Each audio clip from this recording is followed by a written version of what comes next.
Sumila ngayon, manunubos, Kristo po. Mga anghel sa kalangitan, masayang nag-awitan, ng papuri sa Diyos sa kaitaasan, at sa lupa'y kapayapaan. Sa ngalan ng Ama at ng Anak ng Espiritu Santo. Amen. Ang pagkapala ng ating Panginoong Jesucristo, ang pag-ibig ng Diyos Ama, at ang pakikipagkaisa ng Espiritu Santo ay sumayin niyo nawang lahat. At sumaiyo rin. Magandang sa ngalan ng Ama at ng Anak at ng Espiritu Santo. Amen. Sumayin niyo ang Panginoon. At sumaiyo rin. Pasalamatan natin ang Panginoon sa lahat ng kanyang mga biyaya at upang tayo maging marapat, halina't magsisimula sa ating mga pagkakasala. Tayo pong lahat, inaamin ko sa makapangyarihang Diyos at sa inyo mga kapatid, na lubha akong nagkasala sa isip, sa salita at sa gawa, at sa aking pagkukulang. Kaya sinasamo ko sa mahal na Birheng Maria, sa lahat ng mga anghel at mga banal, at sa inyo mga kapatid, na ako'y panalangin sa Panginoong ating Diyos. Kaawaan tayo na mapagmahal na Diyos, patawarin sa ating mga sala, at patnubayan hanggang sa buhay na walang hanggan. Amen. Panginoon, kaawaan mo kami. Panginoon, kaawaan mo kami. Kristo, kaawaan mo kami. Kristo, kaawaan mo kami. Panginoon, kaawaan mo kami. Panginoon, kaawaan mo kami. Iyuko natin ang ating ulo, ibulong sa Panginoon ang ating intensyon. Pagdasal natin ang mga tumutulong sa ating simbahan. Pagdasal natin ang mga kababayan natin sa ibang lugar, nagtatrabaho para sa kanilang pamilya. Pagdasal natin ang mga may sakit. Manalangin tayo. Ama naming makapangyarihan, sa pagsilang ng iyong nagkatawang taong anak, sinimulan mong pagningningin ang iyong pagliligtas. Pagkalooban mo kami ng pananampalatayang matatag, upang sa iyong pagtataguyod kami ay sumapit sa iyong pinakong marilag na hinaharap. Sa pamamagitan ng iyong anak, kasama ng Espiritu Santo, magpasa walang hanggan. Amen. Magsiupo po ang lahat.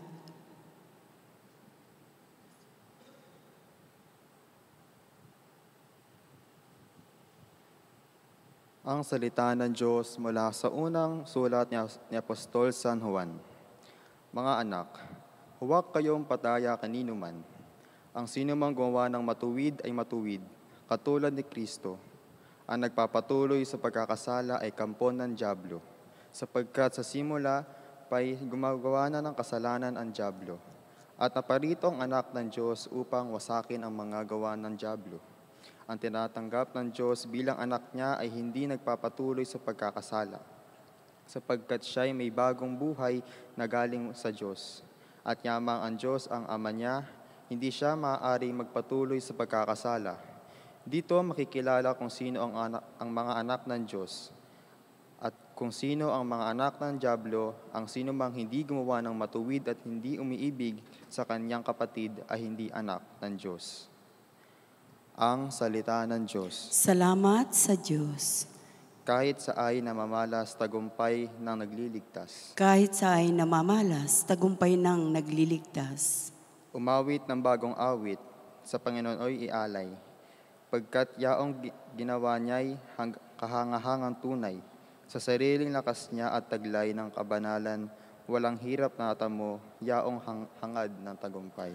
Kahit sa'y namamalas, tagumpay nang nagliligtas. Umingay ka, karagatan, at lahat ng lumalangoy.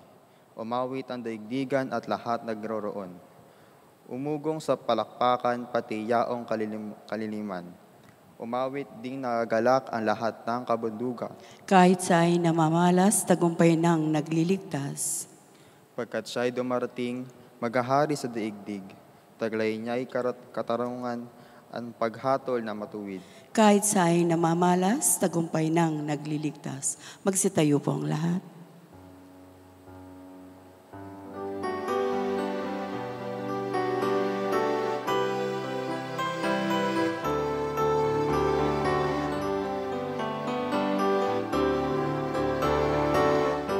Alleluia, alleluia, alleluia.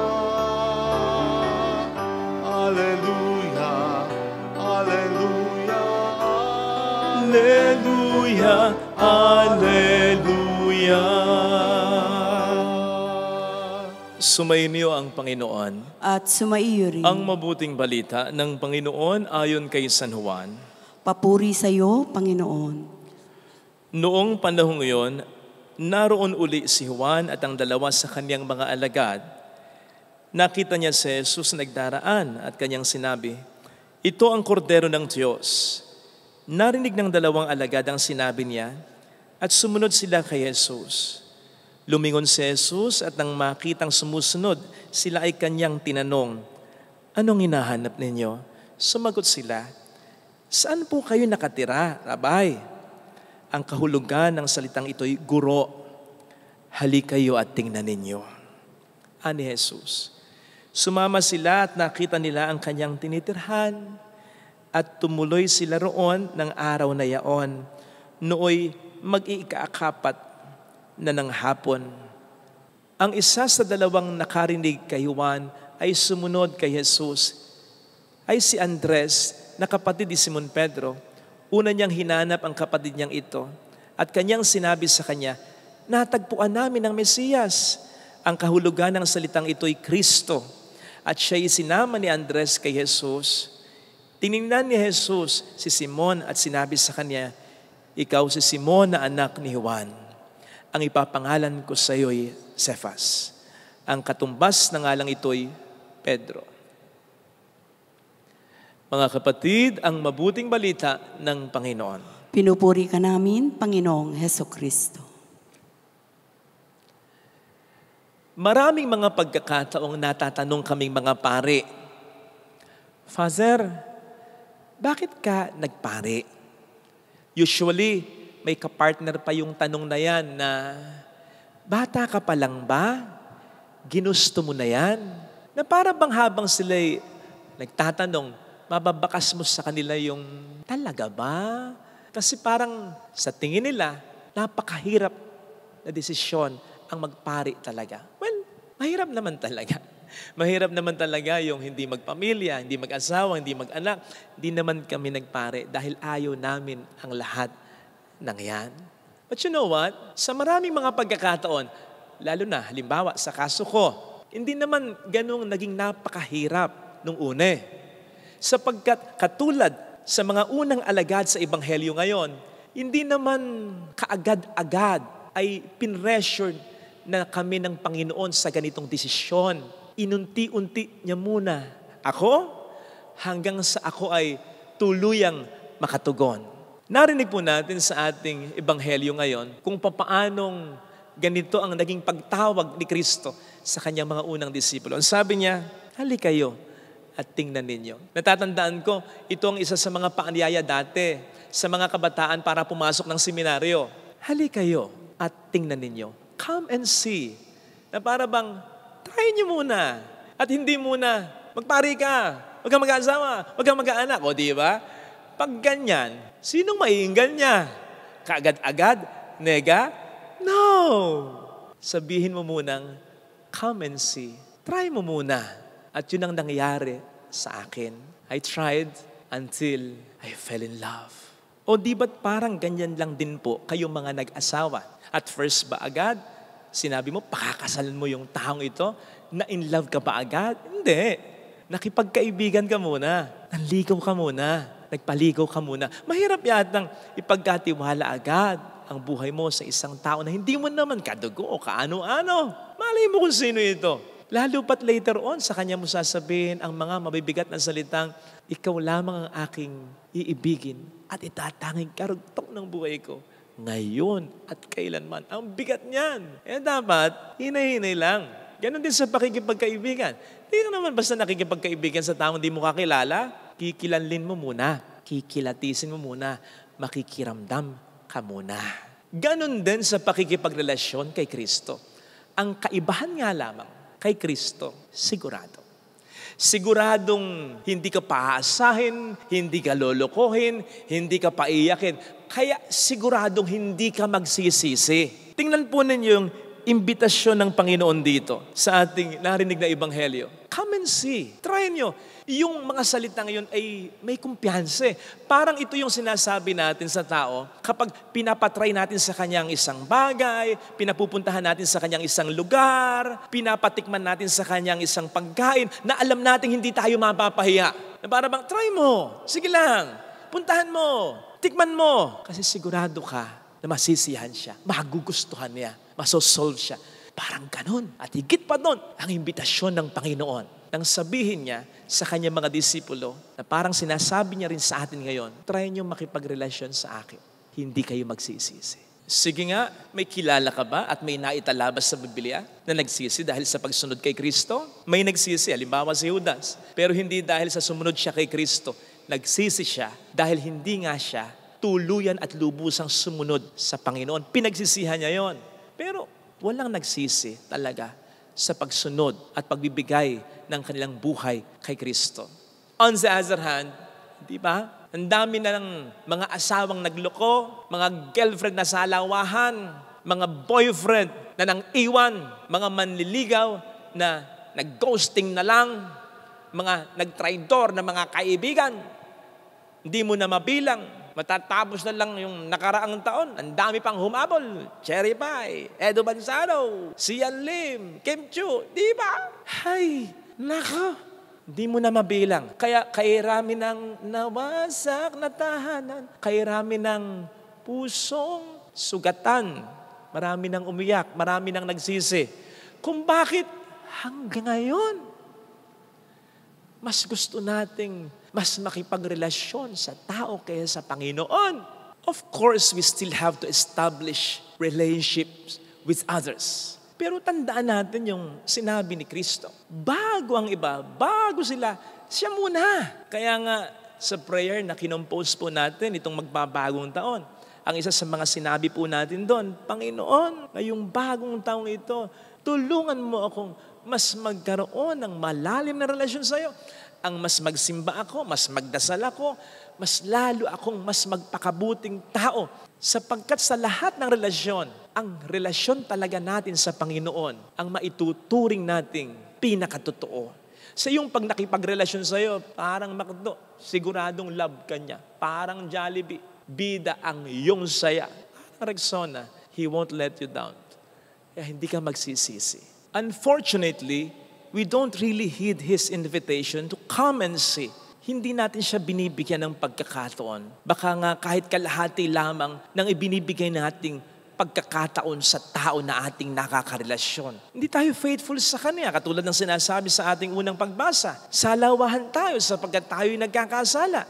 Yung magkaroon lang tayo ng panahon para makipag-usap sa Kanya, lalong-lalo na yung pagsisimba na lang, itinuturing pa nating obligasyon na parang utang na loob pa sa atin ng Panginoon. At kapag nakararanas tayo ng problema, ang bilis nating magtampo sa Kanya. Pero may mga taong ilang beses na tayong sinaktan, ilang beses na naman nating pinapatawad. O hindi ba't pagiging alipin niya ng pagmamahal para sa isang tao hindi naman karapat-dapat mahalin ng lubusan? Bakit hindi natin magawa para sa Panginoon yan? Hay nako kapatid, lahat naman tayo in one way or another, siguradong masasaktan sa bawat relasyon sa ating kapwa-tao na ating iniingatan. Dahil hindi ka man lukohin yan, yes, hindi ka man saktan yan, hindi ka man iwan yan, mawawala din naman yan. Hindi man malayo sa yan, mamamatay yan. kung hindi ka man maunad dyan. And so, there will always be pain. Sana naman, kapag naranasan na natin yung sakit na yan, o kung maranasan natin ang sakit na yan, maisip agad natin na tanging ang relasyon lamang sa Panginoon ang dapat nating unahin at pakaalagaan natin. Hindi yung ibang relasyon na naman ang pagtutuunan natin. Ay, sasaktan at sasaktan lamang natin paulit-ulit ang sarili natin. May dahilan mga kapatid kung bakit kahit magkasamang utos na mahalin natin ang Diyos at mahalin natin ang ating kapwa, ay inuna pa rin ng Diyos ang utos na mahalin natin siya. May dahilan kung bakit sinabi niya na mahalin natin siya ng buong buo, buong puso, buong kaluluwa, buong pag-iisip at hindi ang iba. May dahilan kung bakit sinabi niya na ang magmahal sa kanyang ina, sa kanyang asawa, sa kanyang anak, ng higit sa kanya ay hindi karapat-dapat sa kanya. At may dahilan kung bakit sinabi niya na hindi tayo dapat magkaroon ng ibang Diyos liban sa kanya. At ang dahilan ay sapagkat siya lamang naman talaga ang nag-iisang pinakakarapat-dapat na mahalin natin ng buong buo at lubusan. Dahil hindi niya tayo iiwan, hindi niya tayo pababayaan. Hindi niya tayo sasaktan, hindi niya tayo kalilimutan. Ito po sana ang biyaya na ating makita at maranasan mula sa ating banal na pagdiriwang kung ayaw natin na patuloy na masaktan. Amen. Ilagay natin ang ating kanang kamay sa tapat ng ating puso.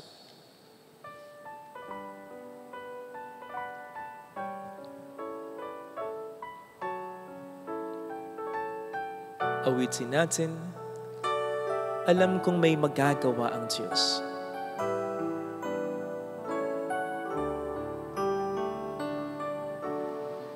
Alam kong may magagawa Makapangyarihan siya. ang Diyos. Alam kong may magagawa ang Diyos. Alam kong may magagawa Walang imposible sa Kanya. Kung ako'y magtatapat, kung ako'y magtatapat sa Kaniya'y maglilingkod, sa Kanya'y maglilingkod. alam kong may magagawa ang Diyos. Alam kong may magagawa ang Diyos. Alam kong diringhin ng Diyos ang samo ko Alam kong sapagkat mahal niya ako. diringhin ng Diyos ang samo ko. Alam kong diringhin ng Diyos ang samo ko Alam kong sapagkat anak niya ako. diringhin ng Diyos Alam niya ang pinagdaraanan. samo ko. Kung ako'y magtatapat, Kung ako'y magtatapat sa Kaniya'y maglilingkod, sa Kanya'y maglilingkod. alam kong diringhin ng Diyos ang samo ko. Kung diringhin ng Diyos ang samo ko. Pikit natin ang ating mga mata. Panginoon, tulungan mo kong magkaroon ng mas malalim at mas malapit na relasyon sa iyo. Ang puso ko'y parang puso dati ni San Agustin na alumpihit, kulong-gulo, naliligaw, hindi malaman kung saan pupunta. Hindi ako makaramdam ng tunay na kaligayahan mula sa iba. Alam ko na sa iyo lamang ito matatagpuan. Kaya tulungan mo po sana ako na mawala ang mga balakid upang mangyari ito. Tulungan mo ako na makaiwas sa tukso, maituwid na ang buhay ko, mas magdasal, mas magsimba, mas tumawag, mas manampalataya sa iyo. Hallelujah! Purihin ang Diyos. Hallelujah! Pasalamatan sa siya ay muling babalik sa atin. Hindi kanya iiwan, hindi kanya mapabayaan. Hindi mangyayari. Hallelujah! Purihin ang Diyos. Hallelujah! Ilang beses ka nang nasaktan, nabi ko, tama na yan. Lumapit ka na sa Kanya at makakaramdam ka ng kapahingahan sa piling niya. Sabihin mo, mayroong magandang mangyayari. Sa Diyos lamang makararamdam ng pahinga ang puso. Kung lalapit ka kay Jesus, huwag mong hanapin sa iba, ang kaligayahan, kapanatagang, kapayapaang ang Diyos lamang ang makapagbibigay sa iyo. Mayroong magandang mangyayari sa iyo. Seek ye first the kingdom of God and everything will be given you. Unahin mo siya. Kung lalapit kay Jesus, matagal ka na niyang hinihintay. Matagal ka na niyang tinatawag. Bigyan mo siya ng pagkakataon.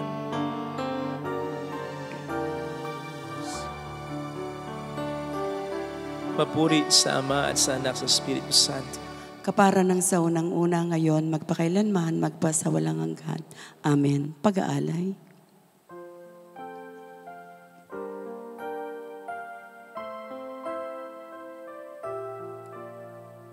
Narito ang aming alay, ang alak at tinapay, sagisag at bunga ng aming pagpapagal, handog ng bayan mong mahal. Kapuri-puri ka po naming mahal, O Diyos ng langit at sangkalupaan. Paspasan at lingapin buhay naming laan. Tinig namin ay pakinggan.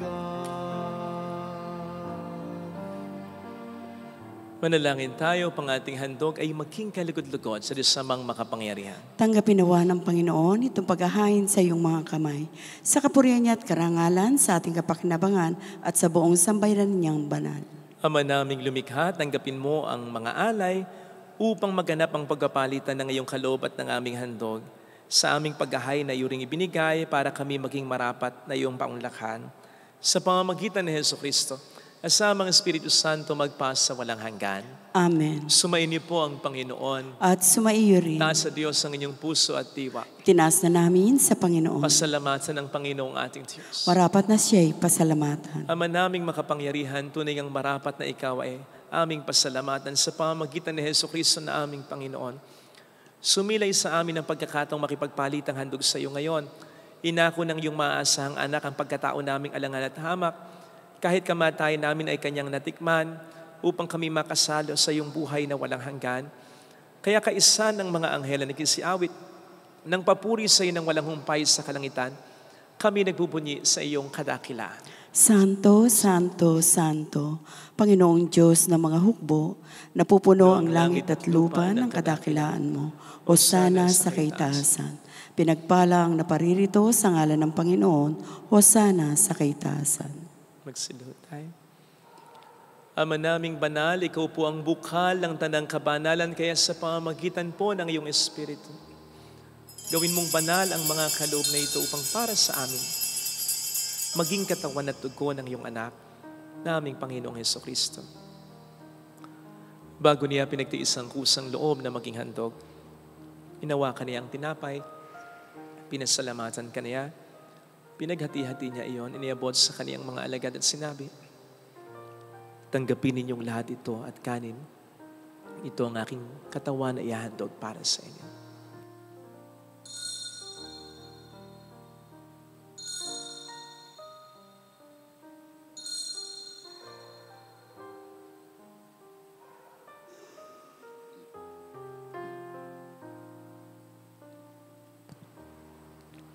Gayun din naman nang matapos ang hapunan, hinawakan niya ang kalis, muli kaniyang pinasalamatan. Niabot niya ang kalis sa kaniyang mga alagad at sinabi, tanggapin ninyong lahat ito at inumin. Ito ang kalis ng aking dugo ng bago at walang hanggang tipan. Ang aking dugo na ibubuhos para sa inyo at para sa lahat. Sa ikapagpatawad ng mga kasalanan, gawin niyo ito sa pag-alala sa akin.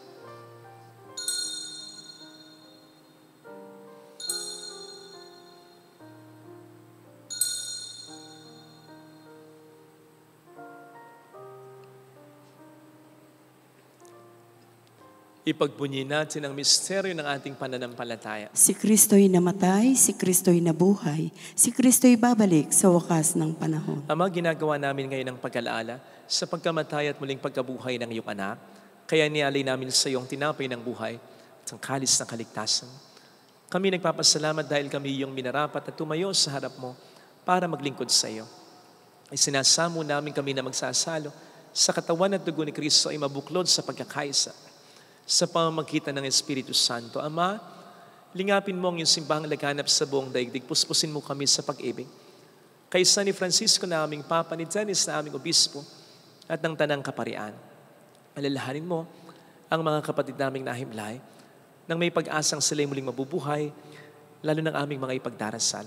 Saglit tayong tumahimik, alalahanin muna natin ang ating mga minamahal na yumao.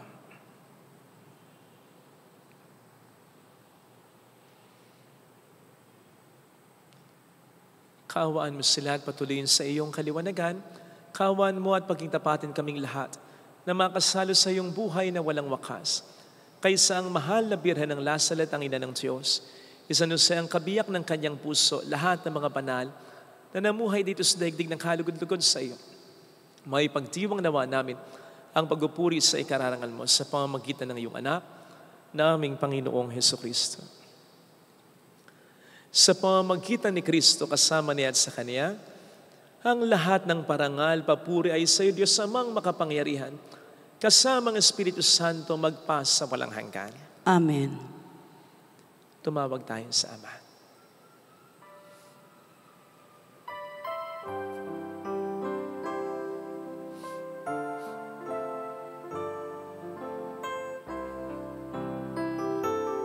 Ama namin, sumasalangit ka, sambahin ang ngalan mo, mapasamin ang kaharian mo, sundin ang loob mo dito sa lupa para sa langit. Bigyan mo kami ngayon ng aming kakanin sa araw-araw at patawarin mo kami sa aming mga sala para ng pagpapatawa namin sa nagkakasala sa amin, at huwag mo kami ipahintulot sa tukso, at iadya mo kami sa lahat ng masama. Niling namin kami adya sa lahat ng masama, pagkalooban ng kapayapaan araw-araw, ligtas sa kasalanan, sa kapahamakan sa mga seryosong karamdaman. Samantalang aming pinaghahandaan ang dakilang araw ng pagpapahayag ng tagapagligtas namin si Jesucristo. Sapagkat iyong kaharian, ang kapangyarihan, at ang kapurihan magpakailanman. Amen. Panginoong Jesucristo, sinabi mo noon, sinasabi mo rin sa amin ngayon, kapayapaan ang iniiwan ko sa inyo, aking kapayapaan ang binibigay ko. Tunghayin mo ang aming pananampalataya, huwag ang aming pagkakasala. Pagkalooban mo po kami ng kapayapaan at pagkakaisa sa iyong kalooban, kasama ang Espiritu Santo magpasa walang hanggan. Amen. Ang kapayapaan ng Panginoon ay sumainyo nawang lahat. At sumaiyo rin. Magbigayan tayo ng kapayapaan sa isa't isa. Peace, peace, kapayapaan. Kordero ng Diyos na nag-aalis ng mga kasalanan ng sanlibutan, maawa ka sa amin. Kordero ng Diyos na nag-aalis ng mga kasalanan ng sanlibutan, maawa ka sa amin. Kordero ng Diyos na nag-aalis ng mga kasalanan ng sanlibutan, ipagkaloob mo sa amin ang kapayapaan. Narito sa harap natin ang Panginoon ng ating buhay at kaligtasan. Mapalad tayong lahat na Kanyang inaanyayahan. Panginoon, hindi ako karapat-dapat na magpatuloy sa iyo. Ngunit sa isang salita mo lamang ay gagaling na ako.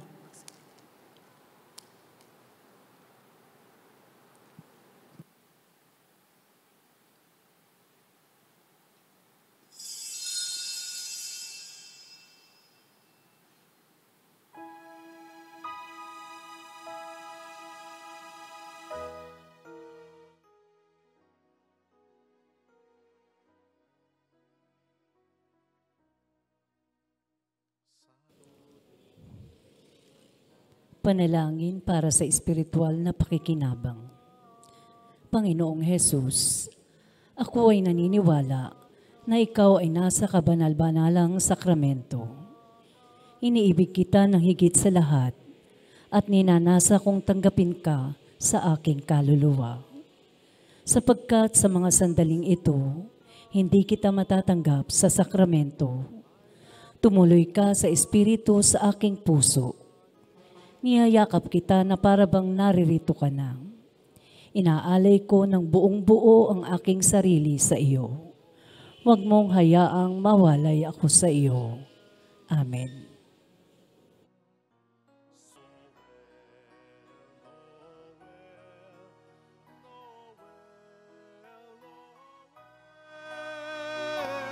Sumilang ang hari ng Israel.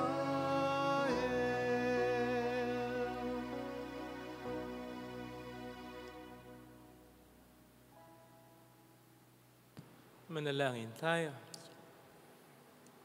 Ama naming mapagmahal, kaming iyong pinapagsalo sa banal na pakikinabang, ay patatagin mong ganap sa aming pamumuhay araw-araw sa pamamagitan ni Jesucristo.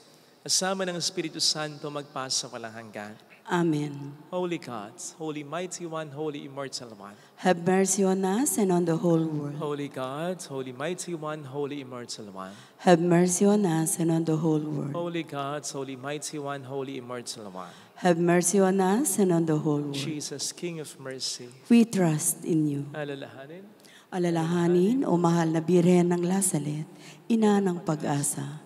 Ikaw ang nagpapaalala sa aming magbalik loob sa Ama. Ito ang nagpapatunay na ang kagandang loob mo'y nanatiling busila. Sa pag-aaruga mo sa amin, tungkulin mo'y tinupad. Sa paanan ni Kristo'y tinuri mo kami mga tunay mong anak. Kaya ninais mong ni isa'y huwag mapahama. Maging sa iyong walang tigil na pananalangin, pati luhay pumatak. Huwag namang mawalan ng saysay ang iyong paghihirap. Hiling nawa namin sa iyo, aming inang liyak, na matapos ang pakikibaka namin sa mundong ito at sa pananatili naming tapat kay Kristo, sa kapurihan mo'y makibahagi kaming ganap, upang kung nasan ka ngayon ay maparoon din kaming lahat, at ang kaganapan ng kaluwalhati ng Diyos Amay tuluyang matupad siya nawa. Mahal na Birhen ng Lasalet, tagapagkasundo ng mga makasalanan. Ipanalangin mong walang patid kami mga dumudulog sa iyo. Maraming salamat po sa inyong pagtangkilik, sa inyong suporta, sa mga pinapadala niyong tulong through our GCash and bank account sa pagsuporta sa ating souvenir shop, Alcan Shots at Sealants and the Crown, sa pag-share ng ating mga videos. Maraming pong salamat. Sumainyo ang Panginoon. At sumaiyo rin. Palayan kayo kasama ng ating pamilya na mapagmahal na Diyos, ng Ama at ng Anak at ng Espiritu Santo. Amen. Umayo tayo sa kapayapaan ni Kristo. Salamat sa Diyos.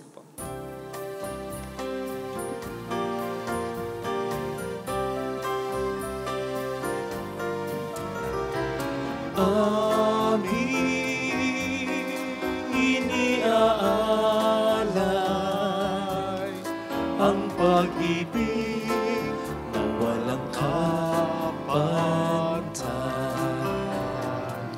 O kay sarap mabuhay kung may nagmamahal, pagmamahal na tunay at laging dalisay. Ang Birhen kong umibig ay walang sintamis, pagsintang sa nalinis sa iyo hanggang langit. O Birhen Birheng mahal, sa awit at sa dasal, amin iniaalay ang pag-ibig na walang kapalit.